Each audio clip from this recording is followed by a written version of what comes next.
Hello, my friends. My name is Gerdes. I'm just a professor trying to help you understand context in the war in Ukraine. So I put up a question on my community tab that said, what would you like me to answer for you? And I had determined ahead of time I'm going to try to answer the first one regardless of what the question is. And so the first one was this: being pro-Ukraine, how could you ever vote Republican in its current state without huge mental gymnastics? It's actually a pretty good question because of what has happened to the Republican Party. There's kind of a schism within the party. I feel it keenly. If you're on the left and you're looking at Republicans and you're going, what's wrong with them? Imagine what it's like to actually be a Republican and be like, guys, what is going on? These aren't our principles. How are you doing that instead of this?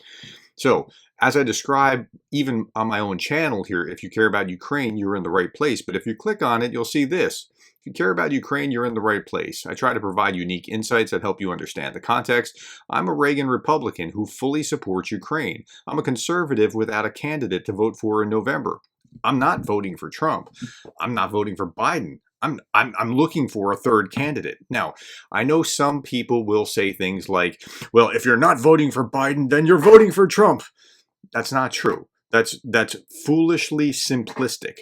Now, I get what they're trying to say, and in a system where every vote aggregates, that might actually have more weight. Or if I was in one of the 7 battleground states, 7 or so battleground states where it's actually going to matter and tip the balance one way or another, it might be more to that point.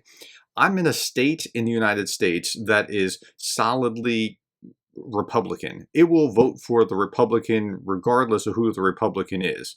And so by about a margin of about 300,000 Republicans. So it's not like my vote is going to cause anything. So if I lived in one of those battleground states, I might have a more difficult choice ahead of me.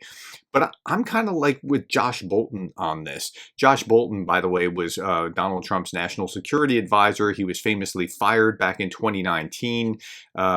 President Donald Trump fired John Bolton as his national security advisor Tuesday, noting the two disagreed strongly on foreign policy matters. Bolton's departure comes amid international tension at the White House over negotiations with the Taliban. Trump tweeted, I informed John Bolton last night that his services are no longer needed at the White House. I disagreed strongly with many of his suggestions, as did others in the administration. Okay, so here's Josh Bolten, who is, if you know anything about him, if you're a Republican, like he embodies the foreign policy that Republicans historically have embodied. He's as hawkish as they come. He's as conservative as they come. Here's how he's skinning that cat. I'm not quite there. I'm looking for a candidate that I can actually throw my vote to, and it's not Trump, and it can't be Biden for all the other reasons that my values would be overrun by what Biden does socially and economically. I'm not a class warrior, and I'm not for much of his social agenda. There's not a lot that I agree with Biden about, but I can't vote for Trump. So I'm really in a quandary. Said you're going to write someone in November. That's what I did in 2020, and I'll do it again this November. Who did you write in 2020? You've never revealed that before. Well, I might as well say it now. I voted for Dick Cheney. Wow. And I'll vote for Dick Cheney again this November. You'll write in Dick Cheney? That's right. What made you write him in? Because he was a principled Reaganite conservative, and he still is.